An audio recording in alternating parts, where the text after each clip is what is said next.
Dear students, in this video I am going to discuss with you elevation in boiling point.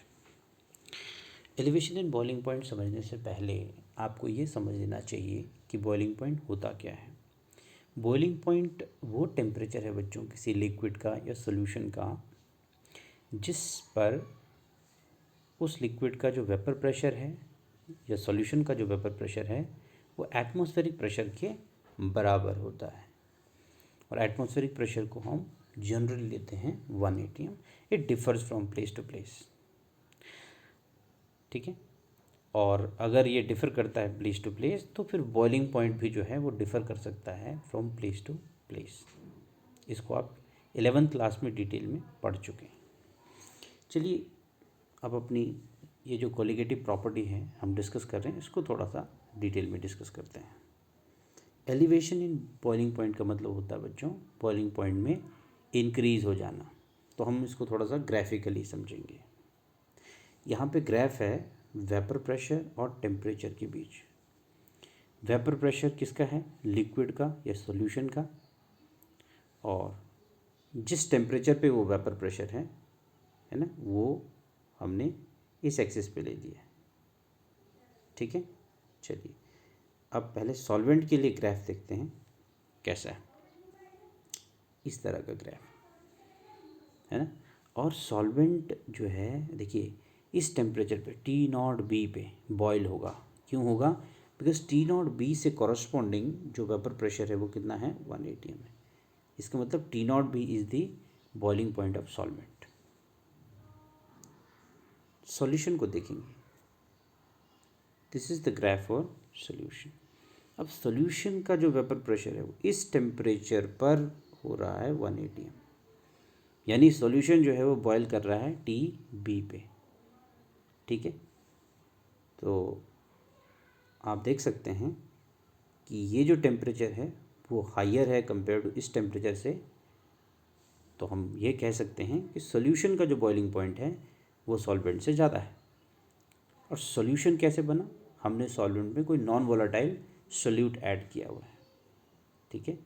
तो जब भी हम non volatile solute add करके solution बनाते हैं किसी सॉल्वेंट में, तो सॉल्वेंट का जो बॉइलिंग पॉइंट होता है, यानी अब वो सॉल्वेंट तो रहा नहीं, सॉल्यूशन बन गया, तो सॉल्यूशन का जो बॉइलिंग पॉइंट होगा वो होगा हायर देन द सॉल्वेंट, ठीक है। तो इसी को हम बोलते हैं बच्चों एलिवेशन इन बॉइलिंग पॉइंट, मतलब बॉइलिंग पॉइंट में इंक्रीज़ हो जाना, ठीक है। ओके, तो नेक्स्ट स्लाइड पे देखते हैं। मैथमेटिकली आप इसको इस तरह से समझ सकते हैं। मैथमेटिकली हम एलिवेशन इन बॉइलिंग पॉइंट को इस तरह से देते हैं। यहाँ पे जो डेल्टा TB लिखा गया है वो क्या चीज़ है?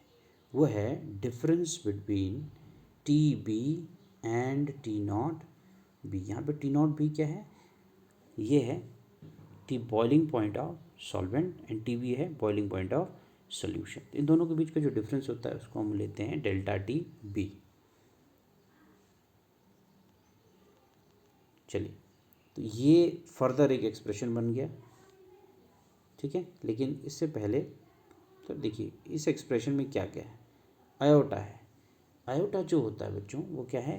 Van Hoff factor.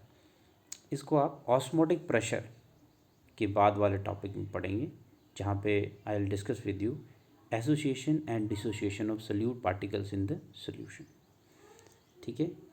Okay, KB क्या चीज़ है? KB जो है उसको हम बोलते हैं मोलर एलिवेशन कांस्टेंट, ठीक है। इसको भी हम अभी डिस्कस करेंगे। और M क्या है? तो M यहाँ पे क्या होता है? मोलैलिटी। और मोलैलिटी आप जानते हो, नंबर ऑफ सोल्यूट पार्टिकल्स पर kg ऑफ द सॉल्वेंट।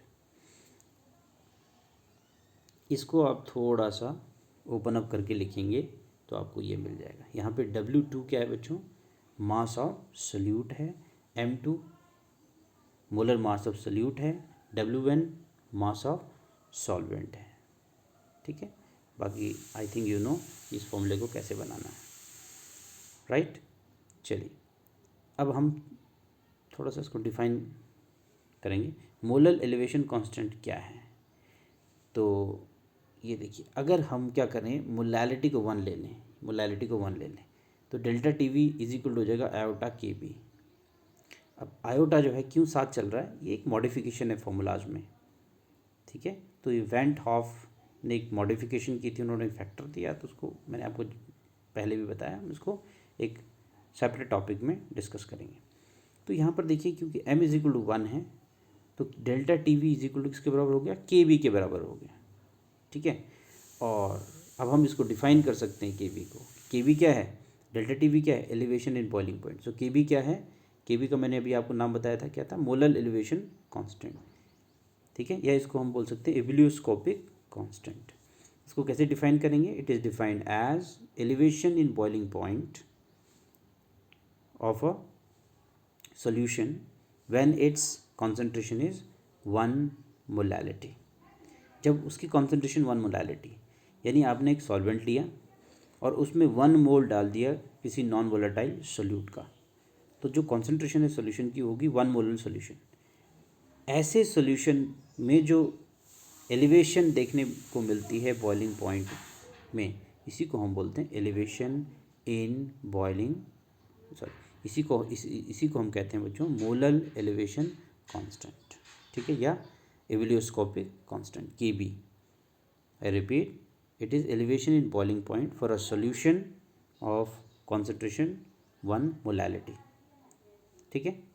चलिए एक न्यूमेरिकल देखेंगे बच्चों एलिवेशन इन बॉइलिंग पॉइंट से रिलेटेड। न्यूमेरिकल क्या है, बॉइलिंग पॉइंट बेंजीन का दिया गया है। अब ये बेंजीन क्या है, यहाँ पे सॉल्वेंट है, याद रखना, ठीक है। इसका बॉइलिंग पॉइंट ये दिया गया है। इसमें क्या किया जाता है, 180 ग्राम एक नॉन वोलेटाइल सोल्यूट का ऐड किया जा रहा है, ठीक है।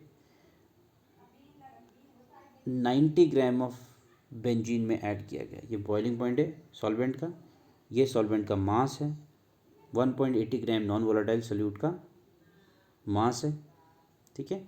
और ये टेम्परेचर हो जाता है जिस पर अब सॉल्यूशन का प्रेशर 180 के बराबर बनेगा, यानी ये जो है बॉइलिंग पॉइंट ऑफ सॉल्यूशन है।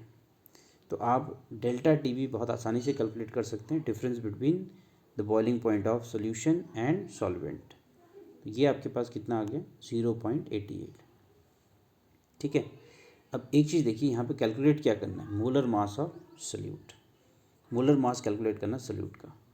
तो मोलर मास कैलकुलेट करने के लिए ये फॉर्मूला देखिए, पीछे ये जो है थोड़ा सा उसको एक्सपेंड करके लिखा गया था, यहाँ पे m2 को वहाँ ले जाया जा सकता है। इस न्यूमेरिकल में थोड़ा सा इसको अलग तरह से रिप्रेजेंट किया गया है, m2 को मैं mb लिख रहा हूँ, ठीक है।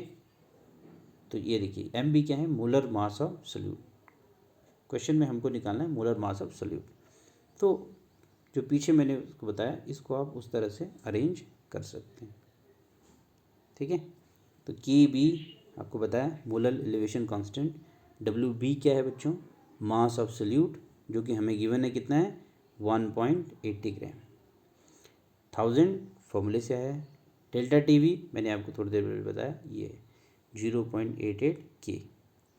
डब्ल्यू ए कितना है, मास ऑफ सॉल्वेंट, जो कि आपको दिया गया है बेंजीन का, कितना है, 90 ग्राम, ये बताया था आपको यहाँ पे, राइट।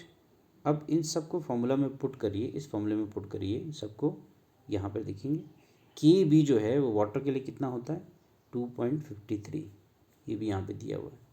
तो सबको फॉर्मूले में पुट करेंगे और आपको ये आंसर मिलेगा।